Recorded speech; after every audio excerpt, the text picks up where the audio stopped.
muri 87 nibwo nakijijwe. Niba waramaze kwakira agakiza genda ubibwira abandi No kumenyesha abantu be iby'agakiza ko ari ukubabarirwa ibyaha. Hazaba hari agakiza. Mwasabye ko tuza kuganira ku gakiza. Ese agakiza ni iki? Hari abantu bitwa abakizwa ariko badafite agakiza.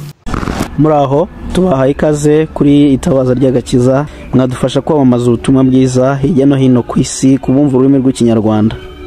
Itabaza ry'agakiza ni YouTube channel duhuriraho kugira ngo twumve ubutumwa bwiza. Ese koko nta bantu muziranye badakijijwe? None nimba muziranye wowe ukora iki kugira ngo bamenye ubutumwa bwiza se? Mwereke link ya YouTube channel bita Itabaza ry'agakiza, hanyuma yumva ubutumwa bwiza akizwe, urabukoze umurimo. Murakoze. Share, comment, subscribe, byose birakenewe. Ni mu ruhande rwawe kugira ngo ubutumwa bwiza bw'umwami Yesu Kristo bwamamare kugera ku mpera y'isi.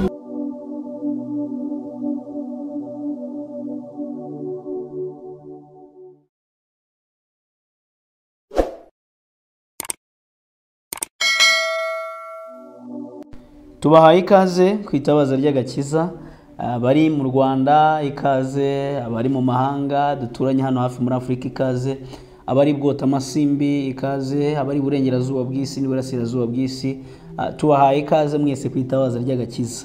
Kandi mugira neza kudukurikirana, Imana ibahereze umugisha. Muri kumwe na Eva Twahirwa Emmy, ndagira ngo tuganire ijambo ry'Imana. Tugiye kwiga ku kwizera. Kwizera ni iki?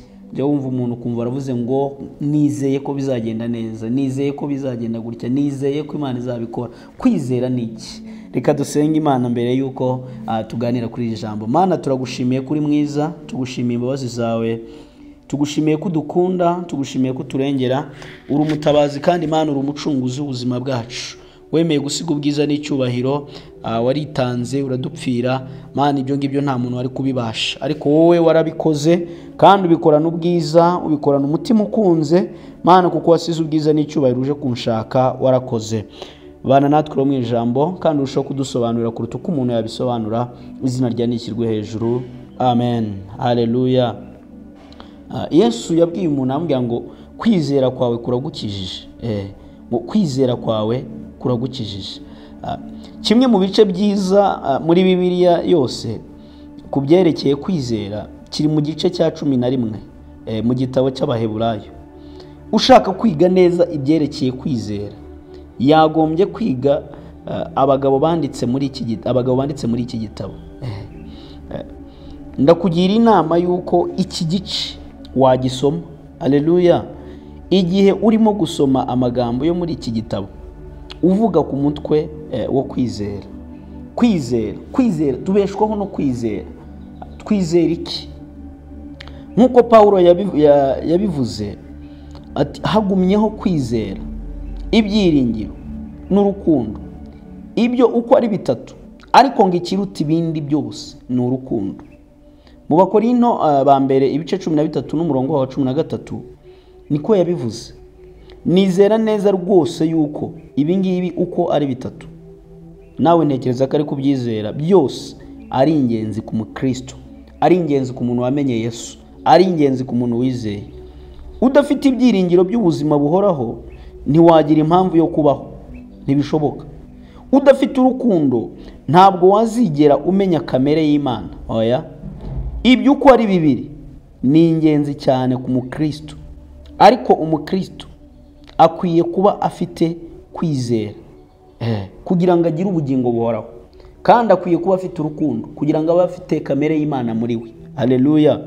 Ariko muri iki gice turibanda cyane ku kwizera. Haleluya. Kwizera ni iki? Ngo nizeye ko bizagenda gutya, nizeye ko nzabigeraho, nizeye ko Imana izankiza, nizeye Imana ko ndi bukire, nizeye Imana ko ndi burye, nizeye Imana. Ni kwizera. Kwizera ni iki? Kwizera ni ukumenya rwose ibyiringirwa udashidikanya ko bitazaba, kandi niko kuduhamiriza ibyo tutareba ko ari iby'ukuri. Abaheburayo ibice 11 n'umurongo wa mbere nuko havuga. Kwizera ni ukumenya rwose ibyiringirwa kandi utabishidikanyaho ngo uvuge ngo ntibizaba. Oya, kandi ni koko ni nako kuduhamiriza ibyo tutareba ko ari iby'ukuri. Ukwizera kuri none sejo, oya, ukwizera ni none, n'uyu munsi kavuga ngo iki kintu ndakizi neza, ugihagazeho ko kigomba kuba gutya. Kwakira none, icyo kintu kumva ko cyakiriye none. Ukwizera kuri none ntago ari ejo, oya. Ukwizera kwakira none, kuhita kubyaca ukavuga ndabizi neza ko byakiriye, kujya mu bikorwa none. Itandukaniro rinini rero riri hagati yo kwizera no kwiringira riri mu gihe, riri mu gihe. Ukwiringira ubusanzwe kureba ku gihe kizaza, naho ukwizera kwita akenshi ku gihe cya none. Rimwe na rimwe twumva umuntu avuze ati ngiye gutera intambwe mu kwizera, mu gukora ikintu gishya, mu kugera ku kintu gishya. Akenshi baba bashaka kuvuga ko batazi ikizaba, cyangwa se ko ibintu bizagenda mu gihe kiri imbere ntago babizi neza, ariko nyine bazi ko wenda bizaba. Bumva bafite ugushaka kwinshi ko kugerageza ikintu gishya, bakakigerageza. Ubwoko bwo kwizera kuvugwa mu gitabo cy'Abaheburayo igice cya 11 n'umurongo wa mbere ntabwo ari ugukora, oya, ahubwo mu by'ukuri ukwizera nyakuri mu Mana kugira ikintu gifatika. Iyo umuntu ateye intambwe muri ubwo buryo bwo kwizera, azahagarara yemye ku rutare rukomeye. Igifatika ni ukwizera mu ijambo ry'Imana rihoraho ridahinduka. Igifatika ni ukwizera mu ijambo ry'Imana rihoraho ridahinduka. Ukavuga ngo Mana wavuze ko uzatugirira gutya, nizeye ntashidikanya ko ibi wavuze mu ijambo ryawe bigomba kungirirwaho. Haleluya. Ushobora kwiringira ikintu imyaka myinshi, igihe cyose ukomeje kwiringira bizaba biri kure, bizaba biri kure yawe. Nyamara hari ibintu byinshi ushobora kuzana mu buzima bwawe ukoresheje ukwizera. Urugero, gukizwa ni ikintu cyiza cyo kwiringira. Gukizwa ni ikintu cyiza ukwiye kuba ufite, ariko ibyo byose iyo ntambwe uyigeraho binyuze mu kwizera. Haleluya bene data, haleluya. Abantu batumva ijambo ry'Imana kandi ntibaryumvire ntabwo bafite ukwizera nk'uko Imana, oya. Ukwizera gusaba kumva no kumvira. Abatesalonike ibice 2 umurongo wa 3 kugera ku murongo wa 2 atubwira ngo kandi ngo dukire abantu babi b'ibigoryi, kuko ukwizera kudafitwe na bose. Abantu biringira byinshi. Umuntu ashobora kwiringira akavuga ngo runaka nzi kazangeza kuri ibi, ndamwiringiye. Ariko kwizera ntago gushingiye ku bantu cyangwa ku bintu, ya kwizera gushingiye ku ijambo ry'Imana, kuko ijambo ry'Imana niryo ridahinduka. Ushobora kwizera Emi ukavuga ngo ndabizi neza ko Emi aba muri iyi institution runaka, ndabizi neza ko Emi afite ubushobozi, ndabizi neza ko afite amafaranga, ndabizi neza ko afite umutima umeze gutya na gutya, ashobora kumfasha, ashobora kungeza aha n'aha nshaka kugera. Ukanabyizera gutyo, no ukabyiringira gutyo. Ariko ngewe ndahinduka, nawe urahinduka, ku buryo isaha n'isaha ushobora guhinduka. Umuntu akavuga ngo ise ni runaka. Waguriza umuntu amafaranga wiringiye ngo azakwishyura ku itariki ni, ashobora guhinduka bishaka atabishaka, ariko arahinduka. Ariko ijambo ry'Imana ryo ntirishobora guhinduka. Uko riri uyu munsi ni nako ejo rizaba riri. Urukundo rw'Imana ntirushobora guhinduka kuko Yesu si umuntu nkatwe, oya. Ukwizera gushingira mu bikorwa by'ijambo ry'Imana. Imana yashyize ameza imbere yawe yuzuye imigisha myinshi. Mu busanzwe iyo umuntu ashyize ameza y'ibiryo byiza imbere yawe, umenya icyo ugomba gukora. Ntabwo wicara wifuza kandi wiringira ko ushobora kubonaho, ko ushobora kuryaho bimwe muri ibyo biryo ushobora, oya. Ntabwo witotombera uwagutumiye yuko adafite ibiguhagije kandi ubireba imbere yawe. Nta nubwo urakazwa nuko undi muntu yihaye ibirayi byinshi, ibitoki byinshi, makaroni menshi, ibijumba byinshi, oya, bisizeho yewe ngo n'amavuta, oya. Ahubwo utangira kwiyarurira kuri buri biryo, kuri buri sorori, byashyizwe imbere yawe kugira ngo urye uhage. Birashoboka ko haba hasigaye ibindi mu gikoni wenda. Igihe mu bisorori ibiryo byaba bishizemo yakongeramo ibindi. Haleluya. Uzi neza ko buri wese ku meza afite uburenganzira bungana n'ubwawe bwo kurya kuri ibyo biryo biri aho ngaho muri buri sorori. Haleluya. None rero n'ijambo ry'Imana nicyo kimwe. Imana yateganije ibyo ukeneye byose kandi bihagije kuri buri cyifuzo ufite mu buzima bwawe. Isezerano Imana yaguhaye isezeranya gutanga ibikenewe byinshi kandi bihagije. Ni ibyawe byose nubisaba. Nusaba urubyaro n'urwawe iraruguha, nusaba amahoro irayaguha, nusaba umutekano iraguha, ariko wizerehe ku ijambo ry'Imana, ushingiye ku ijambo ry'Imana. Imana irashaka gusa ko wizera ijambo ryayo maze ugafata ibyateguwe imbere yawe.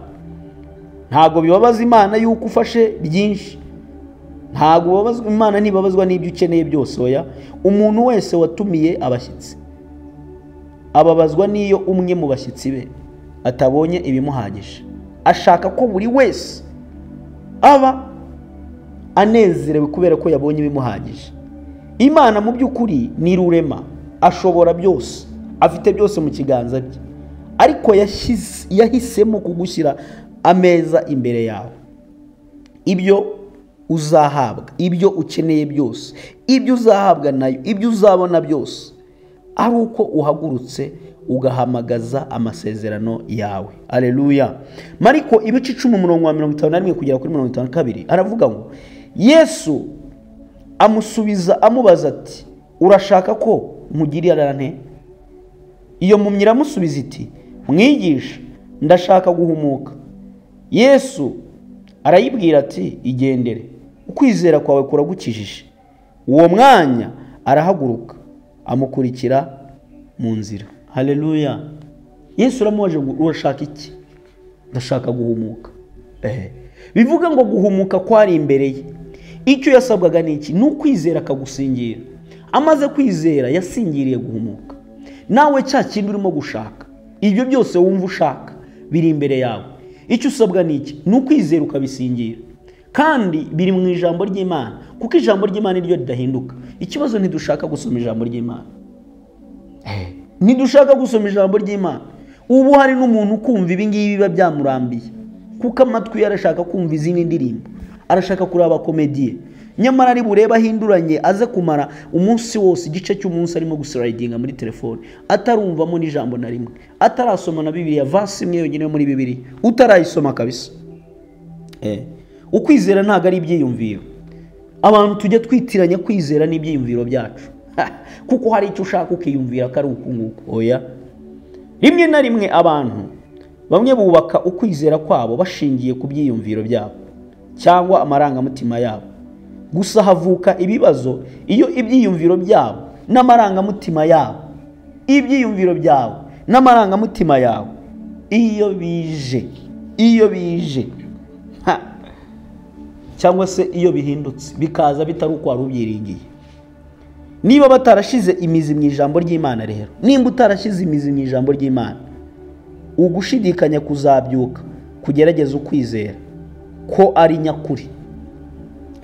Si ibi bintu nizeye nibyo? Ese Imana iracyakora? Ese Imana itanga urubyaro kubera iki? Kuko wiringiye amarangamutima yawe, ibyiyumviro byawe nibyo washize imbere. Ntabwo wizeye udashidikanya. Kwizera twabonye neza ngo nukumenya neza. Nukumenya neza ko icyo ushaka uzakibona, ariko ushingiye ku ijambo ry'Imana, kuko umuntu wagira gute arahinduka. Haleluya. Haleluya. Ukwizera kugira ngo kube nyakuri kudahinduka kugomba kuba gushingiye ku kintu gikomeye kitajegajega kiruta ibyiyumviro. Icyo kintu ni iki? Ni ijambo ry'Imana. Haleluya. Ndakijijwe ngewe rwose, uburyo nkijijwe sinshobora gusubira inyuma. No, uburyo nkijijwe ntago oya. Igihe cyose kwizera kwawe kudashingiye ku ijambo ry'Imana uragwa. Ushobora kuba mico myiza ariko ukora ibyaha, ugendera mu manyanga ya Satani. ntabwo ukijijwe kuko wumva ukijijwe nyine, oya, ahubwo urakijijwe kuko washyize ukwizera kwawe mu ijambo ry'Imana kandi ukarishyira mu bikorwa. Ijambo ry'Imana ukarishyira mu bikorwa. Nimba ari ukwizera ukizera, nimba ari ugufasha ugafasha, nimba ari ugukunda ugakunda, nimba ari ukubabarira ukababarira. Kwizera kwawe kugaba gushingiye ku ijambo ry'Imana. Iryo jambo ry'Imana wizereyemo ukarishyira mu bikorwa. Nimba ari ukwiga no kumenya, iga kandi umenye. Haleluya, haleluya. Kwizera kwawe, Imana yacu nidufasha. Ariko sinzi nimba mu nyumva, ushobora kumva umeze neza uyu munsi, ejo ukumva urushye, ufite irungu mu cyumweru gitaha, ariko haleluya, ijambo ry'Imana rivuga kimwe ejo hashize, uyu munsi, iteka ryose ni nako riba rikiri. Iryo ntago rihinduka. Maybe umuntu arahinduka, wiringira umuntu akaguhinduka. Ushobora kuvuga ngo iki ngiki nzakigeraho kubera ko ari mu byiyumviro byawe, ariko bikanga. Ariko ijambo ry'Imana uko riri nuko nguko riguma. Ngo icyo usabwa ni iki rero? Nuko kwizera kwawe gukwiye kuba gushingiye ku ijambo ry'Imana. Noneho kwizera gushingiye ku ijambo ry'Imana, iryo jambo ukarishyira no mu bikorwa. Ibyiyumviro birahindurwa, kandi bihindurwa n'ibyo ureba, bihindurwa n'ibyo usoma, bihindurwa n'ibyo wumva. Umuntu wese ahura n'ibintu bidahuje n'ijambo ry'Imana iyo ibyiyumviro ari byo yashyize imbere. Niba ibyo bintu ari byo biyobora ibyiyumviro byawe, noneho ibyiyumviro byawe bikayobora ukwizera kwawe, ushobora kuba umukristo ariko wa wundi uyoborwa n'amayeri ya Satani. Nibeho gake, nsambaneho gake, bipfa kuba bitari bugushe bene da, ndabikora mu rujijo, ndava ahangange kubikorera muri Canada, ariko n'ubundi abo mu Rwanda bazaguma babona ko nkijijwe. Kubera iki? Kubera yuko uyoborwa n'amayeri ya Satani. Nditiza ikintu cya runaka nkimunyanganye kandi nkibe ndumva ko nta kintu bire bitwaye. Oya, ibyo ni amayeri ya Satani, kandi akakumvisha ko kwizera rwose ukigukomeye. Si ukwizera, kuko kwizera gushingiye ku ijambo, kandi ijambo ukarishyira mu bikorwa. Ukwizera kwawe kugomba kuyoborwa n'ijambo ry'Imana, ntabwo ukwizera kwawe kugomba kuyoborwa n'ibyiyumviro byawe.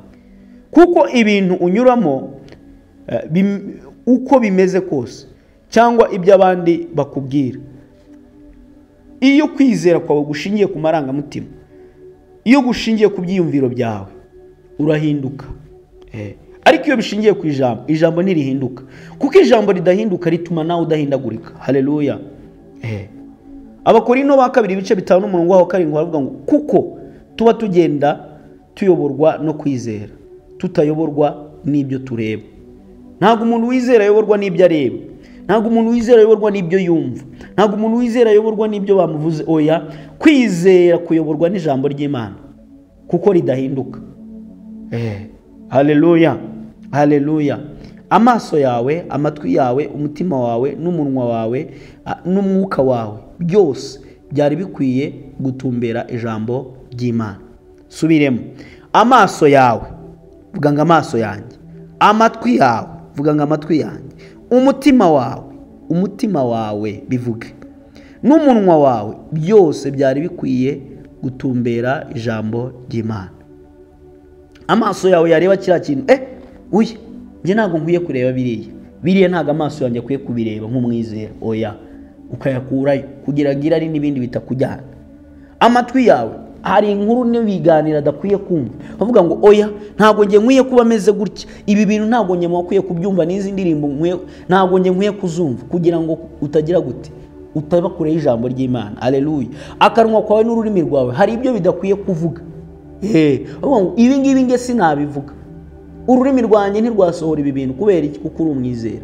Ikindi, ntago umutima wawe ukwiye kubamo ibindi bintu bibi. Oya, ukwiye kuwutumbereza ku ijambo ry'Imana. Ibiganza byawe ukavuga ngo ibiganza byanjye ntibizakora iki n'iki, ntabwo bikwiye gukora kuri iki, ntibikwiye kwakira ibi, ntibikwiye kubera ko ijambo ry'Imana riri muri wowe. Abakorinto ba 2:4-18 hatubwira ngo natwe ntitureba kubiboneka, ahubwo tureba kubitaboneka, kuko ibiboneka ari iby'igihe gito, naho ibitaboneka bikaba iby'igihe kirekire. bikaba iby'iteka ryose. Haleluya, haleluya. Ijambo ry'Imana rihoraho iteka ryose. Amaso yawe y'umwuka agomba gutumbera Imana, itagaragara, gutumbera Imana mu kureba ku ijambo ryayo. Haleluya. Ijambo ry'Imana rirareba, rigera mu mutima wawe rigashwanyaguza rikamenagura byose, rigera mu mutima wawe rikaguhindura rikakugira icyaremwe igisha.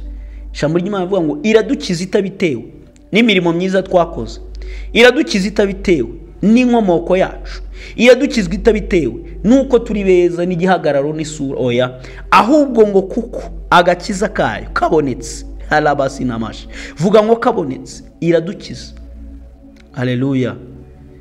Kwizera ukwiye kuba gushingiye ku ijambo ry'Imana, kuko ijambo ry'Imana iryo ridahinduka.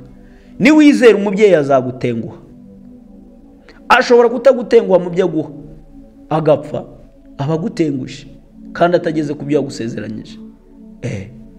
Ni wizera ibigo runaka bizagutenguha, ni wizera abantu runaka bazagutenguha, ariko kwizera kwawe ni wizerera mu ijambo ry'Imana, kandi ijambo ry'Imana ukarishyira mu bikorwa, kwizera kwawe kuzakugeza kure. Bwana Yesu asifiwe. Imana yo mu ijuru, bene data bakunze ibitabaza by'agakiza, Imana ibahereze kwizera guhamye gushingiye ku ijambo ry'Imana. Kristo wacu ntabwo kwizera, ntabwo tumwizerera kuko twariye, ntabwo tumwizera kuko twanyweye, kuko ijambo ry'Imana rivuga ngo twarya, twanywa, twapfa, twapfusha, turi abana b'Imana. Haleluya, haleluya. Ntidukwiye guhindurwa n'ibihe rero. Amen. Imana ibahereze umugisha kandi Imana ibagirire neza. Turabakunda, muri beza, muri abana b'Imana, mwaguzwa amaraso, uri uw'igiciro, mukobwa mwiza, uri uw'igiciro. Kwizera kwawe gukwiye kuba gushingiye ku ijambo ry'Imana, ntabwo gukwiye gushingira ku musore. Musore mwiza, kwizera kwawe kuba gushingiye ku ijambo ry'Imana, ntigukwiye kuba gushingiye ku mukobwa, oya. Utita ngo nyamara nganyitaho nga umuntu arahinduka kabisa. Mugabo, kwizera kwawe gushingiye ku ijambo. Mugore, kwizera kwawe gushingiye ku ijambo. Imana ifata ibyiza byose itanga ibicishe muri uwo muntu, akugirire neza. Favor y'Imana ikugereho inyuze muri uwo muntu. Ariko ntumwizere, izera ijambo ry'Imana, nuko rishobora kumukoresha ibikomeye. Haleluya, haleluya. Imana ibahereze umugisha kubw'umwanya wanyu, ko mwemeye kubana natwe tukaganira ijambo ry'Imana. Imana ibahe umugisha, turabakunda. Mujye mukomeza mukurikira ibiganiro byacu. Inkunga yanyu irakenewe, mukora subscribe ndetse na share, atari ukugira ngo twebwe twamamare cyangwa dutere imbere, oya, ahubwo ari ukugira ngo ijambo ry'Imana n'agakiza ka Yesu Kristo gakwire mu mitima ya bene wacu batarakizwa. Turacyabafite b'abasinzi n'abasambanyi, turacyabafite bagikora ubutinganyi, turacyabafite benshi. Abo rero kugira ngo ijambo ry'Imana ribagereho, ni iryo jwi ryawe, ni iyo megabyte yawe uzakoresha usharinga kugira ngo abana b'Imana bakizwe. Imana ibahereze umugisha, ubwiza bw'Imana buganze muri mwebwe. Amen. Ciao ciao. Muri 87 nibwo nakijijwe. Niba waramaze kwakira agakiza, genda ubibwira abandi. No kumenyesha abantu be iby'agakiza ko ari ukubabarirwa ibyaha. Hazaba hari agakiza. Mwasabye ko tuza kuganira ku gakiza. Ese agakiza ni iki? Hari abantu bitwa abakizwa ariko badafite agakiza. Muraho, tubahaye ikaze kuri itabaza ry'agakiza. Mwadufasha kwamamaza ubutumwa bwiza hirya no hino ku isi kubumva ururimi rw'Ikinyarwanda. Itabaza ry'agakiza ni YouTube channel duhuriraho kugira ngo twumve ubutumwa bwiza. Ese koko nta bantu muziranye badakijijwe? None nimba muziranye, wowe ukora iki kugira ngo bamenye ubutumwa bwiza se? Mwereke link ya YouTube channel bita itabaza ry'agakiza, hanyuma yumva ubutumwa bwiza, akizwe, urabukoze umurimo. Murakoze. Share, comment, subscribe, byose birakenewe. Ni mu ruhande rwawe kugira ngo ubutumwa bwiza bw'Umwami Yesu Kristo bwamamare kugera ku mpera y'isi.